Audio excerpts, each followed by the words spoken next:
Coba bayangin, dengan budget 40 jutaan alias seharga motor matic bongsor baru, kalian sebenarnya bisa dapat sebuah hatchback Korea yang solid, lincah, dan punya desain yang jujur aja masih enak dipandang sampai sekarang.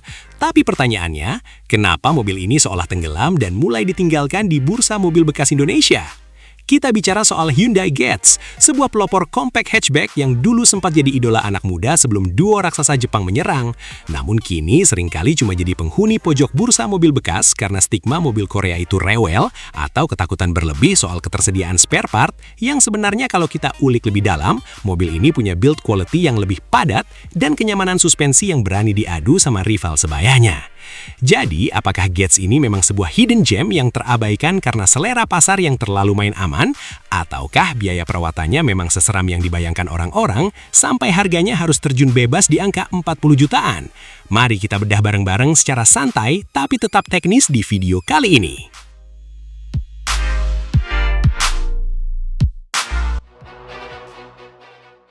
Halo semua, selamat datang kembali di channel Oblitz. Pernah nggak sih Anda bengong di depan aplikasi jual beli mobil bekas, budget cuma 40 jutaan, tapi bosen lihat LCGC yang itu-itu aja? Anda pengen tampil beda, pengen mobil yang punya build quality solid, tapi nggak bikin kantong jempol pas beli. Nah, hari ini kita bakal bahas satu kandidat hatchback rakyat yang sebenarnya punya kasta lebih tinggi dari harganya sekarang. Mobil ini adalah Hyundai Getz. Ya, mobil Korea yang dulu sempat bikin Honda Jazz dan Toyota Yaris keringat dingin pas awal kemunculannya di Indonesia tahun 2003. Bayangin, dengan duit 40 jutaan yang mungkin cuma dapat motor matic bongsor baru, Anda udah bisa dapat mobil dengan desain yang menurut kami timeless. Nggak kelihatan cupu, masih pantas banget diajak nongkrong di mall, apalagi kalau Anda dapat unit yang warnanya centil atau modifikasinya pas.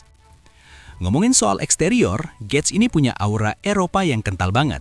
Garis bodinya simple, nggak banyak tekukan aneh-aneh yang bikin cepet bosen. Bodinya juga terasa tebel, nggak kaleng kerupuk kalau lo ketuk. Ini baru namanya mobil harga ekonomis tapi rasa eksklusif. Soal interior, Anda bakal disambut dengan dashboard yang fungsionalitasnya juara.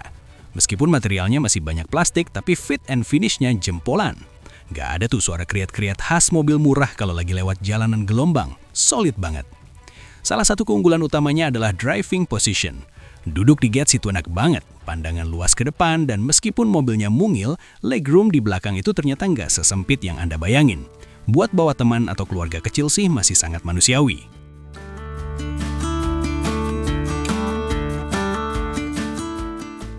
Nah, sektor mesin ini yang menarik.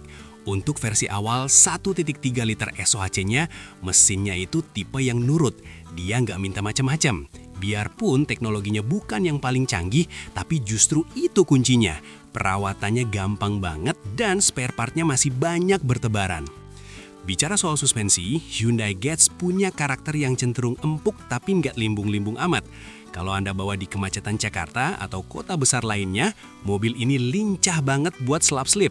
Turning radiusnya juga kecil, jadi kalau salah jalan mau puter balik nggak perlu maju mundur sampai 5 kali. Keunggulan lainnya adalah fitur. Di era itu Hyundai sudah kasih opsi sunroof loh buat varian tertingginya. Bayangkan, mobil 40 jutaan sekarang tapi ada sunroofnya. Wah, itu sih auto ganteng maksimal pas lagi dengerin lagu galau sambil hujan sore-sore dan ada sunroofnya. Dibawa ke Aceh enak kali ya ini mobil.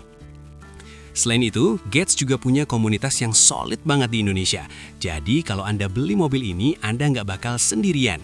Mau cari bengkel spesialis atau tanya-tanya soal upgrade kaki-kaki, tinggal lempar pertanyaan di grup. Pasti banyak yang bantu jawab dengan senang hati.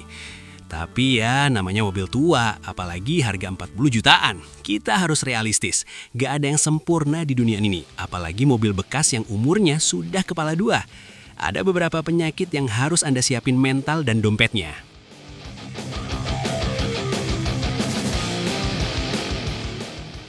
Kelemahan pertama yang paling sering dikeluhkan adalah konsumsi BBM-nya. Untuk ukuran mesin 1300 cc, Getz ini nggak bisa dibilang irit banget. Agak aus kalau dibandingin sama city car modern sekarang. Ya istilahnya dia minta uang makan yang sedikit lebih banyak buat performanya. Lalu ada masalah di sektor kaki-kaki. Karena umurnya sudah tua, biasanya karet-karet bushing, shock breaker, atau tie rod udah mulai minta jajan. Kalau nggak segera dibenehin, rasanya bakal kayak naik gerobak. Bunyi gluduk-gluduk bakal jadi musik latar perjalanan Anda. Masalah teknis lainnya sering muncul di bagian sensor-sensor, terutama sensor crankshaft atau idle speed control. Kalau ini kena, mobil bisa tiba-tiba mati atau RPM-nya naik turun nggak jelas kayak mood gebetan. Cukup bikin panik kalau kejadian di tengah lampu merah. Interior juga punya titik lemah di bagian plafon.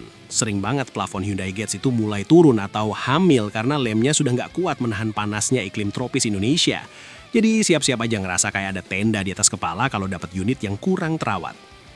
Terakhir, buat Anda yang suka kecepatan, mesin SOHC-nya mungkin terasa agak loyo di putaran atas.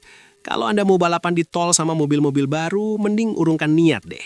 Getz ini lebih ke arah mobil komuter yang santai, bukan buat track day dadakan.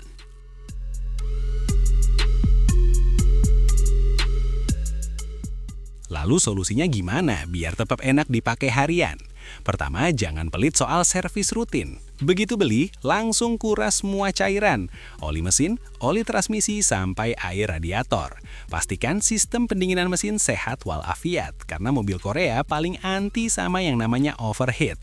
Untuk masalah bensin yang agak boros, solusinya adalah pastikan tune up menyeluruh. Bersihin throttle body dan cek kondisi busi. Kalau pengapiannya bagus, konsumsi BBM-nya masih dalam tahap yang bisa ditoleransi kok. Nggak bakal bikin Anda bangkrut seketika. Soal kaki-kaki, mending langsung ganti satu set pakai part OEM yang baru daripada disuntik-suntik atau beli bekas. Investasi di awal sekitar 3-5 jutaan buat kaki-kaki bakal bikin mobil ini kerasa kayak mobil baru lagi. Nyaman dan kedapnya bakal balik lagi. Untuk plafon yang turun, Anda tinggal bawa ke tukang interior mobil. Biayanya nggak mahal kok, sekitar 500-800 ribu rupiah plafon Anda udah kenceng lagi. Dan interior jadi kelihatan segar banget. Nilai plus kalau Anda ganti materialnya pakai yang lebih premium. So, Hyundai Getz dengan budget 40 jutaan adalah pilihan cerdas buat Anda yang mau naik kelas tanpa harus punya cicilan. Selama teliti pas cek unit dan sedia dana cadangan buat dandan, mobil ini bakal jadi teman setia yang nggak kalah gaya. Gimana? Tertarik jadi?